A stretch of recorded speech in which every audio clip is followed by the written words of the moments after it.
إن الحمد لله نحمده ونستعينه ونستغفره ونعوذ بالله من شرور أنفسنا ومن سيئات أعمالنا من يهده الله فلا مضل له ومن يضلل فلا هادي له وأشهد أن لا إله إلا الله وحده لا شريك له وأشهد أن محمدا عبده ورسوله أما بعد. கண்ணியத்துக்குரிய அல்லாஹ்வின் நல்லடியார்களே, அன்பு சகோதரர்களே, இஷாவுடைய தொழுகையை தொழுதுவிட்டு அல்லாஹுடைய மார்க்கத்தை தெரிந்து கொள்ள வேண்டும் என்கிற நல்ல நோக்கத்தோடு நாம் அனைவரும் அல்லாஹுடைய இந்த மாளிகையிலே அமர்ந்திருக்கிறோம். எனவே இந்த அருமையான சந்தர்ப்பத்தில் கடந்த வாரம் எமது அகீதாவில் மிக முக்கியமான ஒரு பகுதியாக அல்லாஹு ரப்புல் ஆலமீன் எங்கே இருக்கின்றான் என்கின்ற நம்பிக்கை மிக முக்கியமான ஒரு நம்பிக்கை. அதில் நாம் வழி தவறிவிட்டால் எமது ஈமானை அது பறியெடுத்துவிடும். எனவே ஒவ்வொரு முஃமினும் அல்லாஹுடைய விடயத்தில் அல்லாஹ் எங்கே இருக்கிறான் என்பதை தெளிவாக அறிந்து கொள்ள வேண்டும் என்பதை சில ஆதாரங்கள் வாயிலாக நம்ம பார்த்தோம். அதில் மிக தெளிவாக அல்லாஹ் ரப்புல் ஆலமீன் தன்னுடைய திருமறை குர்ஆனில் அர் ரஹ்மானு அலல் அர்ஷிஸ்தவா, அர் ரஹ்மான் ஆகிய இறைவன் அல்லாஹ் அரஷின் மீதாகிவிட்டான், அல்லாஹ் அரஷில் இருக்கின்றான் என்பதுதான் குர்ஆன் சுன்னாவுடைய மிக தெளிவான நிலைப்பாடு. நபிகள் நாயகம் ஸல்லல்லாஹு அலைஹி வஸல்லம் அவர்கள் அதைத்தான் சஹாபாக்களுக்கு போதித்தார்கள். சஹாபாக்களும் அதே நிலைப்பாட்டில் தான் இருந்தார்கள். பின்னால் வந்த தாபியீன்கள், தபவு தாபியீன்கள், நல்லடியார்கள் எல்லோரும் அதே நிலைப்பாட்டில் தான் இருந்தார்கள் என்பதை நாம் பார்த்தோம். அதற்கு பின்னாடிதான் இஸ்லாமிய வரலாற்றில் அல்லாஹுடைய விடயத்தில் சிலர் கை வைக்க துவங்கினார்கள். தங்களுடைய புத்தியை போட்டு கேள்வி கேட்க தொடங்கினார்கள். அல்லாஹ் அரஷின் மீது ஆகிவிட்டான் என்றால் அரஷு பின்னர் படைக்கப்பட்டது. எனவே அரஷு படைக்கப்படுவதற்கு முன்னால் அப்படி என்றால் அல்லாஹ் எங்கே இருந்தான் என்கின்ற வினோதமான சில கேள்விகளை கேட்டு அல்லாஹ் அரஷில் இருக்கின்றான் என்பதை மறுத்தார்கள். எனவே அல்லாஹ் அரஷில் இல்லை, அல்லாஹ் எங்கும் இருக்கின்றான் என்கின்ற ஒரு வழிகேடான கொள்கை இந்த சமூகத்தில் பரப்பப்பட்டதை நாங்கள் பார்க்கிறோம். எனவே கடந்த வாரம் அதற்கு நாம் பதில் சொன்னோம். கண்ணியத்துக்குரிய சகோதரர்களே, அல்லாஹு தஆலா அரஷை படைத்தான். அரஷை படைப்பதற்கு முன்னால் அல்லாஹ் எங்கே இருந்தான் என்பது குர்ஆனிலும் வரவில்லை, ஹதீஸிலும் வரல. எமக்கு அல்லாஹும் அல்லாஹுடைய தூதரும் சொல்லி இருந்தால் மட்டும்தான் இது குர்ஆனில் உள்ளது, ஹதீஸில் உள்ளது என்பதை நாம் எடுத்து முன்வைக்கலாம். அல்லாஹு தஆலா இந்த படைப்புகளை படைப்பதற்கு முன்னால் எங்கிருந்தான் என்பதை குர்ஆனிலும் ஹதீஸிலும் அல்லாஹு தஆலா எங்களுக்கு சொல்லல. எனவே அதற்கான பதில், அரஷை அல்லாஹ் படைப்பதற்கு முன்னால் எங்கே இருந்தான் என்று அல்லாஹு தஆலா சொல்லவில்லை. எனவே எங்களுக்கு அது தெரியாது, வல்லாஹு அலம். ஆனால் அல்லாஹ் குர்ஆனில் சொல்கிறான், அர் ரஹ்மானு அலல் அர்ஷிஸ்தவா ஹலகஸ் ஸமாவாதி வல் அர்ல ஃபீ சித்தத்தி அய்யாமின் சும்ம ஸ்தவா அலல் அர்ஷ். வானம் பூமியை அல்லாஹ் 6 நாளில் படைத்தான், பிறகு அரஷின் மீது உயர்ந்து விட்டான், அரஷில் அல்லாஹ் ஆகிவிட்டான் என்று அல்லாஹுடைய திருமறை குர்ஆனிலே அல்லாஹ் சொல்கிறான். இதை நம்புவதில் ஒரு முஃமினுக்கு எந்த விதமான பிரச்சனையும் கிடையாது. அல்லாஹ் அரஷில் இருக்கிறான் என்று அல்லாஹ்வே குர்ஆனிலே சொல்கிறான். எனவே அதற்கு முன்னால் அல்லாஹ் எங்கே இருந்தான், அரஷ் என்றால் எப்படி என்கின்ற எந்த கேள்வியும் கேட்க வேண்டிய கடமை எங்களுக்கு இல்லை.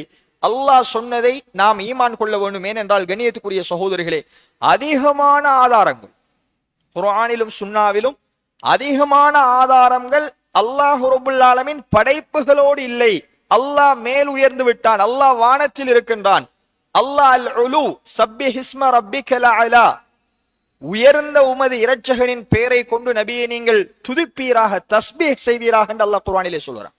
நம்ம சுஜூதில் இருக்கின்ற பொழுது என்ன துஆ ஓதுகிறோம்? சுபஹான ரப்பியல் அலா, உயர்ந்த, அனைத்தை விடவும் உயர்ந்த இறைவன், என்னுடைய இறைவன் தூய்மையானவன் என்றுதான் நாங்கள் துஆ ஓதுகிறோம். அப்ப அல்லாஹ் எல்லா படைப்புகளை விட்டும் உயர்ந்து விட்டான். அல் அலியுல் அலீம், அல் அலி அல் உலு, அல்லாஹு ரப்புல் ஆலமீன் இந்த படைப்புகளோடு இல்லை, எம்மோடு அல்லாஹுடைய அறிவு இருக்கிறது, அறிவால் எம்மை சூழ்ந்திருக்கிறான். அல்லாஹ் அரஷில் இருந்தாலும் இந்த உலகை அங்கிருந்து அல்லாஹ் நிர்வகிக்கிறார். அல்லாஹுடைய பார்வைக்கு எதுவும் மறையாது. அல்லாஹ் அறிவால் எம்மோடு இருக்கிறான் என்பதுதான் அஹ்லு சுன்னா வல் ஜமாஅவுடைய அகீதா. அல்லாஹ் அரஷில் இருக்கிறான், அறிவால் எம்மோடு இருக்கிறான். நம்ம செய்கிற அனைத்தையும் அறிந்து கொண்டிருக்கிறான். இதுதான் கண்ணியத்துக்குரிய சகோதரர்களே உண்மையான அகீதா என்பதை பார்க்கிறோம். எனவே சில ஆதாரங்களை கடந்த வகுப்புல பார்த்தோம். இன்றைய தினம் இன்னும் சில முக்கியமான அடிப்படையான ஆதாரங்களை சொல்லி இந்த உரையை நிறைவு செய்யலாம் நினைக்கிறேன். அல்லாஹ் மேல் இருக்கிறான் என்பதற்கான மிக பலமான ஆதாரங்களில் ஒன்று, யாரும் மறுக்க முடியாத அளவுக்கு அடிப்படையில் நாங்கள் தெரிந்து கொண்ட ஒரு ஆதாரம் என்ன தெரியுமா? நபிகள் நாயகம் ஸல்லல்லாஹு அலைஹி வஸல்லம் அவர்கள் மிஅராஜுடைய பயணம் போன வரலாறு சஹீஹுல் புகாரியில் வருகிறது. நபிகளார் ஸல்லல்லாஹு அலைஹி வஸல்லம் அவர்கள் மஸ்ஜிதுல் ஹராம் மக்காவிலிருந்து இரவோடு இரவாக மஸ்ஜிதுல் அக்ஸாவுக்கு அழைத்து செல்லப்பட்டார். அதை இஸ்ரா என்று சொல்லுவாங்க. அல்லாஹ் குர்ஆனிலே சூரத்துல் இஸ்ராவுல சொல்கிறான், சுப்ஹானல்லதி அஸ்ரா பிஅப்திஹி லைலம் மினல் மஸ்ஜிதில் ஹராமி இலல் மஸ்ஜிதில் அக்ஸல்லதி பாரக்னா ஹவுலா லினுரியஹு மின் ஆயாத்தினா. இரவோடு இரவாக தன்னுடைய அடியாரை மஸ்ஜிதுல் ஹராம் மக்காவிலே இருந்து மஸ்ஜிதுல் அக்ஸா பலஸ்தீனத்திற்கு அழைத்து சென்ற அல்லாஹ் தூய்மையானவன். ஏன் அவரை அழைத்து சென்றான்? லினுரியஹு மின் ஆயாத்தினா, எங்களுடைய அத்தாட்சிகளை அந்த முஹம்மதுக்கு காட்டுவதற்காக நாம் அழைத்து சென்றோம். இது இராவழி பயணம். மக்காவிலிருந்து மஸ்ஜிதுல் அக்ஸாவுக்கு போனது. மஸ்ஜிதுல் அக்ஸாவிலிருந்து ரசூலுல்லாஹி ஸல்லல்லாஹு அலைஹி வஸல்லம் அவர்கள் வானலோகத்தை நோக்கி உயர்த்தப்பட்டதுதான் மிஅராஜ். அரஜ என்றால் மேல் ஏறினான். மிஅராஜ் என்கிற வார்த்தைக்கு என்ன பொருள் என்றால் மேலேறுதல், மேல் நோக்கி செல்லுதல். அப்ப ரசூலுல்லாஹி ஸல்லல்லாஹு அலைஹி வஸல்லம் அவர்களுக்கு விசேடமாக ஜிப்ரீல் அலைஹிஸ்ஸலாம் மூலமாக புராக் என்கின்ற வாகனத்தை தயார்படுத்தி, அந்த வாகனம் கண் இமைக்கின்ற தருவாயில் மிக வேகமாக, புராக் என்றால் மின்னல் வேகம், அந்த அளவுக்கு வேகமாக அந்த வாகனத்துல ரசூலுல்லாஹி ஸல்லல்லாஹு அலைஹி வஸல்லம் அவர்கள் முதலாவது வானத்திற்கு கொண்டு செல்லப்பட்டார்கள். அதான் அரஜ உரிஜ பினா. ரசூலுல்லாஹி ஸல்லல்லாஹு அலைஹி வஸல்லம் அவர்கள் மிக தெளிவாக ஹதீஸிலே சொல்லி காட்டுவதை பார்க்கிறோம். சும்ம ஸஇத பி ஹத்தா தஸமா அஸ்ஸானியா. அல்லாஹ்வுடைய தூதர் அவர்கள் முதலாவது வானத்திற்கு கொண்டு செல்லப்பட்டார்கள். வந்திருப்பவர் யார் என்று மலாயிக்காமார்கள், வானத்திற்கு பொறுப்பான மலக்குமார்கள் கேட்ட பொழுது, ஜிப்ரீல், உன்னோடு யார் வந்திருக்கிறார்? முஹம்மது வந்திருக்கிறார். இந்த முஹம்மதை அழைத்து வருமாறு கட்டளையிடப்பட்டிருக்கிறதா? ஆம் என்றது பிறகுதான் முதலாவது வானம் திறக்கப்பட்டதுங்கிற வரலாறு எங்களுக்கு தெரியுமா இல்லையா? அப்ப அல்லாஹுடைய தூதர் ஸல்லல்லாஹு அலைஹி வஸல்லம் அவர்கள் முதலாவது வானத்திற்கு அழைத்து செல்லப்பட்டார்கள். அங்கே ஆதம் அலைஹிஸ்ஸலாம் ரசூலுல்லாஹ் சந்திச்ச ஹதீஸை பார்க்கிறோம். இரண்டாவது வானத்திற்கு மீண்டும் உயர்த்தப்பட்டார்கள். அங்கே அல்லாஹுடைய தூதர் அவர்கள் யஹ்யா அலைஹிஸ்ஸலாம் ஈசா அலைஹிஸ்ஸலாமை சந்தித்ததை பார்க்கிறோம். மூன்றாவது வானத்துக்கு ரசூலுல்லாஹி ஸல்லல்லாஹு அலைஹி வஸல்லம் அவர்கள் உயர்த்தப்பட்டார்கள். அங்கே யூசுப் அலைஹிஸ்ஸலாம். நான்காவது வானம் இத்ரீஸ் அலைஹிஸ்ஸலாம். ஐந்தாவது வானம் ஹாரூன் அலைஹிஸ்ஸலாம். ஆறாவது வானத்துக்கு உயர்த்தப்பட்டார்கள் மூசா அலைஹிஸ்ஸலாம். ஏழாவது வானத்துக்கு உயர்த்தப்பட்டார்கள் இப்ராஹிம் அலைஹிஸ்ஸலாம். இத்தனை நபிமார்களுக்கும் ரசூலுல்லாஹி ஸல்லல்லாஹு அலைஹி வஸல்லம் அவர்கள் சலாம் சொன்னார்கள். அவர்களும் பதில் சொல்லி அல்லாஹுடைய தூதர் அவர்களை வரவேற்றார். அதற்கு பிறகு 7 வானம் கடந்து சிதறத்துல் முந்தஹா வரைக்கும், இந்த உலகத்தினுடைய எல்லை, வானத்தினுடைய எல்லை வரைக்கும் அல்லாஹுடைய தூதர் அழைத்து செல்லப்பட்டார் என்று பார்க்கிறோம். அங்க போய்தான் ரசூலுல்லாஹி ஸல்லல்லாஹு அலைஹி வஸல்லம் அவர்கள் அல்லாஹ்விடம் ஜிப்ரீல் அலைஹிஸ்ஸலாம் அவர்கள் மூலமாக அழைத்து செல்லப்பட்டார். அல்லாஹோடு திரை மறைவில் ரசூலுல்லாஹி ஸல்லல்லாஹு அலைஹி வஸல்லம் அவர்கள் பேசினார்கள். கண்ணியத்துக்குரிய சகோதரர்களே, 3 விஷயங்களை அல்லாஹ் பரிசாக கொடுத்தான். அந்த மிஅராஜுடைய பயணத்துல 3 விடயங்கள் அல்லாஹுடைய தூதரவர்களுக்கு பரிசாக கொடுக்கப்பட்டது. சுவர்க்கம் காட்டப்பட்டது, சுவர்க்கத்துக்குள்ள போனார்கள். நரகம் காட்டப்பட்டது, நரகத்துக்குள்ள போனார்கள். பால் கொண்டு வரப்பட்டது, மதுபானம் கொண்டு வரப்பட்டது. பெரிய வரலாறு, சுருக்கமாக சொல்கிறேன். அப்ப ரசூலுல்லாஹி ஸல்லல்லாஹு அலைஹி வஸல்லம் அவர்களுக்கு 5 வக்து 50 வக்து தொழுகை 5 வக்தாக கொடுக்கப்பட்டது. என்னுடைய உம்மத்தில் இணை வைக்காதவர்களை நான் மன்னித்து விட்டேன் என்று அல்லாஹு தஆலா அல்லாஹுடைய தூதருக்கு வாக்கு கொடுத்தான். இணை வைக்காமல் யாராவது என்னிடத்தில் வந்தால் அவருடைய ஏனைய பாவங்கள் மன்னிக்கப்படும் என்கின்ற வாக்குறுதி 2. மூன்றாவது சூரத்துல் பக்ராவுடைய இறுதி 2 வசனங்கள், ஆமனர் ரசூல் என்று நாங்கள் ஓதுகிறோமே, அதற்கு முன்னால் உள்ள லில்லாஹி மாஃபிஸ் ஸமாவாத்தியும் அதே மாதிரி ஆமனர் ரசூல் என்கின்ற சூரத்துல் பக்ராவுடைய 2 வசனங்கள் அல்லாஹுடைய தூதர் ஸல்லல்லாஹு அலைஹி வஸல்லம் அவர்களுக்கு அன்பளிப்பாக அல்லாஹ்வால் கொடுக்கப்பட்ட செய்தியை கண்ணியத்துக்குரிய சகோதரர்களே பார்க்கிறோம். அப்ப மிஅராஜ் போன ஒரு ஆதாரம் போதும். அல்லாஹ் எங்கும் இருக்கிறான் என்றால் ஏன் அல்லாஹுடைய தூதர் அவர்கள் அல்லாஹ்வை சந்திப்பதற்காக மிஅராஜுடைய விண்வெளி பயணம் போனார்கள்? எனவே அல்லாஹ் எங்கும் இல்லை, படைப்புகளோடு இல்லை. அப்படி என்றால் மக்காவில் வைத்து அல்லாஹுடைய தூதருடைய வீட்டிலேயே குர்ஆனை கொடுத்திருக்கலாம். இந்த மிஅராஜுடைய பயணத்தை நிகழ்த்தாமல் அல்லாஹுடைய தூதருக்கு இந்த 3 விடயங்களையும் அல்லாஹு தஆலா கொடுத்திருக்கலாம். ஆனால் அல்லாஹ் தான் இருக்கின்ற இடத்துக்கே அல்லாஹுடைய தூதரை அழைத்தான். ஆனால் அல்லாஹுவை பார்க்க முடியாது. லா யுத்ரிகுல் அப்சார், மனித கண்களால் அல்லாஹுவை பார்க்க முடியாது. அவனே உங்களுடைய பார்வைகளை அடைந்து கொள்கிறான் என்று அல்லாஹ் குர்ஆனிலே சொல்கிறான். மறுமையில தான் பார்க்கிற பாக்கியத்தை அல்லாஹ் தருவான். உலகத்தில் யாரும் பார்க்க இயலாது. எனவே ரசூலுல்லாஹி ஸல்லல்லாஹு அலைஹி வஸல்லம் அவர்கள் திரை மறைவில் அல்லாஹோடு பேசினார்கள் என்கிற செய்தியை பார்க்கிறோம். எனவே கண்ணியத்துக்குரிய சகோதரர்களே, இதுல மிக தெளிவாக சும்ம சஇத பினா, எங்களை ஜிப்ரீல் அலைஹிஸ்ஸலாம் அவர்கள் மேலே கூட்டி சென்றார்கள் என்கின்ற வார்த்தை பயன்படுத்தப்படுகிறது.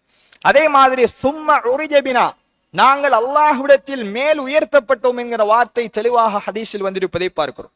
இது ஒரு செய்தி. இரண்டாவது கண்ணியத்துக்குரிய சகோதரர்களே, நாங்க எல்லாரும் தெரிந்து கொண்ட அடிப்படையான ஹதீதுகளை தான் சொல்றோம். எங்கட ரூஹ் கைப்பற்றப்பட்டால் எங்கே போகிறது? எங்கட ரூஹு கைப்பற்றப்பட்டால் எங்கே போகிறது? அல்லாஹ்விடம் எங்கட ரூஹு கொண்டு செல்லப்படுகிறது என்பதை நபிகள் நாயகம் ஸல்லல்லாஹு அலைஹி வஸல்லம் அவர்கள் மிக தெளிவாக சொன்ன ஹதீதை ஆதாரபூர்வமாக கண்ணியத்துக்குரிய சகோதரர்களை நாங்கள் பார்க்கிறோம். மலாயிக்காமார்கள் வருவார்கள், கண்ணுக்கு முன்னாடி உட்கார்ந்திருப்பார்கள். ஒரு மரணப்படுக்கையில் இருக்கின்ற பொழுது அவர்களுடைய முகம் எங்களுக்கு தெரியும். மலக்குல் மௌத் வந்து எங்களுடைய ரூஹை கைப்பற்றி அவர்களுடைய கையில் கொடுப்பார்கள். அவங்க கொண்டு வந்த கஃன் சீலையால் அந்த ரூஹை அவர்கள் கஃன் செய்து அத்துர் பூசி அவர்கள் வானத்தை நோக்கி கொண்டு செல்வார்கள். முதலாவது வானம், இரண்டாவது வானம் என்று 7வது வானம் வரைக்கும் அந்த ரூஹு கொண்டு செல்லப்படும். அந்த ஹதீஸில் வருகிறது ஃபயஸ்அதூன பிஹா, அங்கேயும் சஇத என்ற மேல் ஏறினான். அந்த ரூஹை மலாயிக்காமார்கள் மேலே கொண்டு செல்கிறார்கள். தெளிவான ஹதீஸ், புகாரில வரக்கூடிய செய்தி, தெளிவான செய்தி கண்ணியத்துக்குரிய சகோதரர்கள். முஸ்னத் அஹ்மதுல பதிவு செய்யப்பட்டிருக்கிற செய்தி, ஃபயஸ்அதூன பிஹா, அந்த ரூஹை வானலோகத்தை நோக்கி உயர்த்தி மேலே ஏறி செல்கிறார்கள் மலாயிக்காமார்கள் என்பதை கண்ணியத்துக்குரிய சகோதரர்களே ஹதீஸிலே பார்க்கிறோம். ஹத்தா யுன்தஹா இல ஸமாஇ ஸாபிஆ, 7வது வானம் முடியும் வரைக்கும் அந்த ரூஹு கொண்டு செல்லப்படும். ஃபயகூலுல்லாஹு அஸ்ஸ வஜல், அல்லாஹு தஆலா சொல்லுவானாம் அதற்கு பிறகு, உக்துபு கிதாப அப்தி ஃபி இல்லியீன், என்னுடைய இந்த நல்ல அடியானுடைய பெயரை இல்லியூன் நல்லடியார்களுடைய பெயர் பட்டியலில் பதிவு செய்யுங்கள். சொல்லிவிட்டு ஃபஈது அப்தி இலல் அர்ல், என்னுடைய அடியானை மீண்டும் பூமிக்கு திருப்பி விடுங்கள் என்று அல்லாஹ் சொல்லுவான். ரூஹு கபருக்கு வந்துரும். அதற்கு பிறகுதான் கபருள்ள மலாயிக்காமார்கள் எங்களை எழுப்பி இருப்பாட்டி மன் ரப்புக வமா தீனுக என்று கேள்வி கணக்கே ஆரம்பிப்பார். அப்ப இந்த ஒரு ஆதாரமும் மிக தெளிவாக சொல்கிறது, அல்லாஹ் மேலே இருக்கிறான், 7 வானங்கள் கடந்து அரசில் இருக்கிறான். எங்கள ரூஹ் கைப்பற்றப்பட்டதன் பின்னால் அல்லாஹ்விடம் கொண்டு செல்லப்படுகிறது என்பதை கண்ணியத்துக்குரிய சகோதரர்களே பார்க்கிறோம். அதே மாதிரி அடிப்படையான ஒரு ஆதாரம், நாங்கள் எல்லோரும் வேதமாக ஏற்றிருக்கின்ற குர்ஆன் எங்கிருந்து வந்தது? குர்ஆன் எங்கே இருந்து வந்தது? குர்ஆனை அல்லாஹ் ரப்புல் ஆலமீன் லவ்ஹுல் மஹ்ஃபூஸ் என்கின்ற பாதுகாக்கப்பட்ட ஏட்டில் இருந்துதான் கொஞ்சம் கொஞ்சமாக ரசூலுல்லாஹ்வுக்கு என்ன செய்தான்? இறக்கினான். இப்ப நம்ம சூரத்துல் பக்ரா தொழுகையில ஓதும் போதே அலிஃப் லாம் மீம் நான் ஓதுனேன். அதுல 3வது வசனம் என்ன? வல்லதீன யுமினூன பிமா உன்ஸில இலைக், நபியே உனக்கு இறக்கப்பட்டதை மூமின்கள் ஈமான் கொள்கிறார்கள். வமா உன்ஸில மின் கப்லிக், உமக்கு முன்னர் இருந்த நபிமார்களுக்கு இறக்கப்பட்ட வேதத்தையும் நாங்கள் ஈமான் கொள்கிறோம். அப்ப இறக்கப்பட்டது உன்ஸில, அன்ஸல உன்ஸில அல்லாஹ் சொல்கிறான் இறக்கப்பட்ட வேதம். தன்சீலும் மிர் ரஹ்மானிர் ரஹீம், அல்லாஹ் குர்ஆனிலே சொல்கிற பொழுது வ இன்னஹு லதன்சீலு ரப்பில் ஆலமீன், அகிலத்தாரின் இரட்சகனாகிய அல்லாஹ்விடமிருந்து இறக்கப்பட்ட வேதமாகும் என்று அல்லாஹ் குர்ஆனிலே சொல்கிறான். நஸல பிஹி அர்-ரூஹுல் அமீன், ரூஹுல் அமீன் என்கின்ற ஜிப்ரீல் அலைஹிஸ்ஸலாம் அந்த குர்ஆனை கொண்டு வந்தார். அலா கல்பிக லிதகூன மினல் முன்திரீன், நபியே உங்களுடைய உள்ளத்தில் ஜிப்ரீல் அலைஹிஸ்ஸலாம் தான் அந்த குர்ஆனை கொண்டு வந்தார், நீங்கள் அச்சமூட்டி எச்சரிக்கை செய்யக்கூடியவராக ஆக வேண்டும் என்பதற்காக. பிலிசானின் அரபியின் முபீன், தெளிவான அரபு பாசையில் அந்த குர்ஆன் உங்களுக்கு அருளப்பட்டது என்று அல்லாஹ் சொல்கிறான். குர்ஆன் மேலிருந்து இறக்கப்பட்டது, இறைவனிடமிருந்து ஜிப்ரீல் அலைஹிஸ்ஸலாம் அவர்கள் மூலமாக கொண்டு வரப்பட்டது. குர்ஆன் மட்டுமல்ல, எல்லா வேதங்களுக்கும் ஜிப்ரீல் அலைஹிஸ்ஸலாம் அவர்களைத்தான் அல்லாஹ் பொறுப்பாக இறக்கி அவர்தான் வஹியை எல்லா நபிமார்களுக்கும் கொண்டு வந்தார். அப்ப அல்லாஹ் எங்கும் இருக்கின்றான் என்றால் இந்த அத்துணை வசனங்களுக்கும் சம்பவங்களுக்கும் ஹதீதுகளுக்கும் என்ன அர்த்தம் சொல்வது? ஏன் அல்லாஹ் வானத்திலிருந்து தன்னிடமிருந்து குர்ஆனை இறக்கியதாக அல்லாஹுடைய திருமறை குர்ஆன் மிக தெளிவாக கண்ணியத்துக்குரிய சகோதரர்களே எங்களுக்கு நிரூபிப்பதை பார்க்கிறோம். அடுத்து நாங்க தெரிந்து கொண்ட இன்னும் ஒரு பலமான ஆதாரம், சஹீஹுல் புகாரியில பதிவு செய்யப்படுகிறது. ينزل ربنا تبارك وتعالى كل ليلة إلى السماء الدنيا حين يبقى ثلث الليل الأخير அல்லது ஆகிர். ஒவ்வொரு நாள் இரவும் மூன்றின் கடைசி பகுதி எஞ்சிருக்கின்ற பொழுது எங்களுடைய ரப்புனா தபாரக வ தஆலா அடிவானத்துக்கு இறங்குகிறான் என்று ரசூலுல்லாஹி ஸல்லல்லாஹு அலைஹி வஸல்லம் சொன்னார். அல்லாஹ் அரஷில் இருக்கிறான். அந்த ரஹ்மான் ஒவ்வொரு நாள் இரவிலும் மூன்றின் ஒரு பகுதி மிஞ்சி இருக்கின்ற பொழுது, கடைசி பகுதி மிஞ்சி இருக்கின்ற பொழுது அல்லாஹு தஆலா அடிவானத்துக்கு வாரான். முதலாவது வானத்துக்கு வந்து, என்னிடத்தில் ஏதாவது கேட்பவர்கள் இல்லையா, கேளுங்கள் தருகிறேன். என்னிடத்தில் பாவ மன்னிப்பு தேடக்கூடியவர்கள் இல்லையா, பாவ மன்னிப்பு தேடுங்கள், உங்களை நான் மன்னிக்கிறேன் என்று ரஹ்மான் சொல்லுகிறான் என்று அல்லாஹுடைய தூதர் சொல்கிறார். என்ன வார்த்தை? என்சிலு ரப்புனா, எங்கட ரப்பு இறங்கி வருகிறான் என்றால் அவன் மேலே இருக்கிறான். இதற்கு ஒரு அற்புதமான விளக்கம் சொன்னார். இதற்கும் புத்தியை போட்டாரு. அல்லாஹ் இறங்கி வருகிறான் என்றால் அப்ப அர்ஷ் காலியாகிடுமா என்று கேட்டான். சுபஹானல்லாஹ், நஊது பில்லாஹி மின். இது அல்லாஹ்வை மனுஷனை போல சிந்திச்சதனால் வந்த கேள்வி. அல்லாஹ் அரசில் இருக்கிறான் என்று சொல்கிறீர்கள், அல்லாஹ் அடிவானத்துக்கு மூன்றின் இறுதி பகுதியில் இறங்குகிறான் என்றால் அப்ப அர்ஷ் காலி, அப்ப அரசில் அல்லாஹ் இல்லையா என்று கேட்டார்கள். கண்ணியத்துக்குரிய சகோதரன், இது மனித மூளை கட்டியது. நம்ம ஒரு கதிரையில் இருந்து கதிரை காலியாகும். ஆனால் அல்லாஹுடைய விடயத்தில் அப்படி சிந்திப்பது பாத்தில். அல்லாஹ் அரசிலிருந்து இறங்கித்தான் வரணுமா? அல்லாஹ் அரசோட வரமாட்டானா? எனவே கண்ணியத்துக்குரிய சகோதரர்களே, அது தெரியாது. அல்லாஹ் இறங்குகிறான் என்றால் இறங்குகிறான்.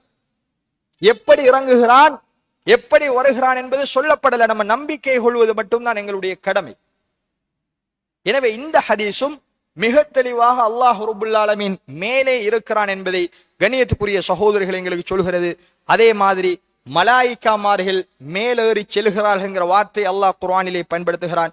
அதே மாதிரி ரசூலுல்லாஹ் ஒரு செய்தியிலே சொல்கிறார்கள், அர்ராஹிமூன யர்ஹமுஹுமுர் ரஹ்மான், யாரெல்லாம் இரக்கம் காட்டுகிறார்களோ அவர்களுக்கு அல்லாஹ் இரக்கம் காட்டுகிறான். இர்ஹமு அஹ்லல் அர்லி யர்ஹம்கும் மன் ஃபிஸ் ஸமா, பூமியில் இருப்பவர்களுக்கு நீங்கள் இரக்கம் காட்டுங்கள், வானத்தில் இருப்பவன் உங்களுக்கு இரக்கம் காட்டுவான். எவ்வளவு தெளிவான செய்தி! வானத்தில் அல்லாஹ் இருக்கிறான், அரசில் அல்லாஹ் இருக்கிறான், 7 வானங்கள் கடந்து அல்லாஹ் இருக்கிறான் என்பதை அல்லாஹ் தெளிவாக சொல்கிறான். பூமியில் இருப்பவர்களுக்கு இரக்கம் காட்டுங்கள், அல்லாஹ் உங்களுக்கு இரக்கம் காட்டுவான், வானில் இருப்பவன். அதே மாதிரி அல்லாஹ் ரப்புல் ஆலமீன் தன்னுடைய திருமறை குர்ஆனிலே கேட்கிறான், அஅமின்தும் மன் ஃபிஸ் ஸமா ஐ யக்ஸிஃப பிகுமுல் அர்ல ஃபஇதா ஹிய தமூர், வானத்தில் இருப்பவனை விட்டும் நீங்கள் அச்சமில்லாமல் இருக்கிறீர்களா? அவன் உங்களை பூமியில் சொருகி விடுவான் என்று உங்களுக்கு அச்சம் இல்லையா என்று அல்லாஹ் கேட்கிறான், வானத்தில் உள்ளவன். அதே மாதிரி அம்அமின்தும் மன் ஃபிஸ் ஸமா ஐ யுர்சில அலைக்கும் ஹாசிபா, வானத்தில் உள்ளவன் உங்கள் மீது கல்மாரி பொழிய மாட்டான் என்று நீங்கள் அச்சமில்லாமல் இருக்கிறீர்களா? வானத்தில் உள்ளவன் என்கிற வார்த்தையை அல்லாஹ் பயன்படுத்துகிறான். அதே மாதிரி கண்ணியத்துக்குரிய சகோதரர்களே, சூரத்து நஹ்ல் 50வது வசனம், யகாஃபூன ரப்பஹும் மின் ஃபௌகிஹிம், மலாயிக்காமார்கள் தங்களுக்கு மேலே உள்ள ரப்பை பயப்படுகிறார்கள் என்று அல்லாஹ் குர்ஆன்ல சொல்றான். மலாயிக்காமார்கள் தங்களுக்கு மேலே உள்ள இறைவனை பயப்படுகிறார்கள் என்று அல்லாஹுடைய உலுவை இந்த வசனங்கள் எங்களுக்கு எடுத்து எம்புவதை பார்க்கிறோம். அதே மாதிரி ஒரு செய்தியை பாருங்க, ரசூலுல்லாஹ் சொல்கிறார்கள், யார் ஒருவர் தன்னுடைய கணவன் தன்னுடைய மனைவியை படுக்கைக்கு அழைக்கின்ற பொழுது அவள் மறுத்து விடுவாளாக இருந்தால், ரசூலுல்லாஹ் சொல்கிறார்கள், இல்லா கானல்லதி ஃபிஸ் ஸமாஇ சாஹிதன் அலைஹா ஹத்தா யர்லா அன்ஹா, அவளுடைய கணவன் அவளில் திருப்தி கொள்ளும் வரைக்கும் வானில் உள்ளவன் அவள் மீது கோபம் அடைகிறான் என்று ரசூலுல்லாஹ் சொன்னார். கணவன் அழைத்தும் மனைவி வரவில்லை என்றால் படுக்கைக்கு, வானில் உள்ளவன் கணவன் திருப்தி கொள்ளும் வரைக்கும் அவள் மீது கோபமாக இருக்கிறான் ரசூலுல்லாஹ் சொன்னார். வானில் உள்ளவன் வார்த்தையை பாருங்க. அதே மாதிரி ரசூலுல்லாஹ் சஹாபாக்களுக்கு ஒரு தங்கம் வந்த பொழுது அதை பங்கு வைக்கிறான். பங்கு வைக்கின்ற பொழுது சில சஹாபாக்கள் பேசிக்கொண்டார்கள், நாங்கள் தான் இதற்கு மிகவும் தகுதியானவர், எங்களை விட்டு ரசூலுல்லாஹி ஸல்லல்லாஹு அலைஹி வஸல்லம் அவர்கள் இன்னென்னாருக்கு பங்கு வைக்கிறார்கள் என்று பேசிக்கொண்ட பொழுது அது அல்லாஹுடைய தூதருடைய காது கேட்டியது. ரசூலுல்லாஹ் சொன்னார்கள், அலா தஅமனூனனி வ அன அமீனும் மன் ஃபிஸ் ஸமா, என்னிலேயா நீங்க சந்தேகப்படுகிறீர்கள், நான் வானில் இருப்பவனுக்கு நம்பிக்கையாளனாக இருக்கிறேன் என்று ரசூலுல்லாஹ் சொன்னார். சொல்லிவிட்டு அல்லாஹுடைய தூதர் சொன்னார்கள், வ அன அமீனுன் மன் ஃபிஸ் ஸமா, வானில் உள்ளவனுக்கு நான் நம்பிக்கையாளனாக இருக்கிறேன். யஅதீனி ஹபருஸ் ஸமாஇ ஸபாஹன் வ மஸா, என்னிடத்தில் ஒவ்வொரு காலையிலும் மாலையிலும் அல்லாஹுடைய இறை செய்திகள் வந்து கொண்டிருக்கிறது. என்னையா சந்தேகப்படுகிறீர்கள்? நான் வானில் உள்ளவனுக்கு நம்பிக்கையாளன் என்று அல்லாஹுடைய தூதர்கள் சொன்ன செய்தியை கண்ணியத்துக்குரிய சகோதரர்களே பார்க்கும். இப்படி ஒன்றல்ல ரெண்டல்ல, ஒரு 300-400க்கும் மேற்பட்ட ஆதாரங்களை சொல்லலாம். அல்லாஹ் வானில் இருக்கிறான், அல்லாஹ் அரசின் மீது உயர்ந்து விட்டான், அல்லாஹ் எங்கும் இருக்கிறான் என்கின்ற கோட்பாடு பாத்திலானது, வழிகேடானது என்பதை அல்லாஹுடைய குர்ஆனே சொல்கிறது, நபிகளாருடைய சுன்னாவை எங்களுக்கு சொல்கிறது. எனவே கண்ணியத்துக்குரிய சகோதரர்களே, அல்லாஹ்வின் நல்லடியார்களே, இதில் நாம் எங்கட தலையை போட்டு குழப்புவதற்கு எதுவும் இல்லை. அல்லாஹும் தூதரும் மிக தெளிவாக சொன்னார்கள், அல்லாஹ் 7 வானங்கள் கடந்து அரசின் மீது ஆகிவிட்டான். எப்படி என்று தெரியாது. அல்லாஹ் சொல்லல, அல்லாஹுடைய தூதரும் சொல்லல. நாங்கள் நம்புவோம், அல்லாஹ்வை மறுமையில் தான் ஒரு மூமினால் பார்க்க முடியுமே அல்லாமல் உலகில் அல்லாஹ்வை கற்பனை பண்ணுவது, அல்லாஹுக்கும் மனிதனுடைய பண்புகளை கொடுப்பது, அல்லாஹுக்கும் மனிதனுக்கு தேவையான அம்சங்கள் எல்லாம் தேவை என்று எண்ணுவது தெளிவான வழிகேடு. எனவே அதை புரிந்து எம்மை படைத்த ரப்பு எமக்கு மேலே இருக்கிறான், அரசில் இருக்கிறான் என்கின்ற நம்பிக்கையோடு வாழ்ந்து மரணிப்பதற்கு எல்லாம் வல்ல அல்லாஹு தஆலா எனக்கும் உங்களுக்கும் துணை புரிவானாக. வா ஆகிரு தஅவானா அல்ஹம்துலில்லாஹி ரப்பில் ஆலமீன். சுப்ஹானக்கல்லாஹ்.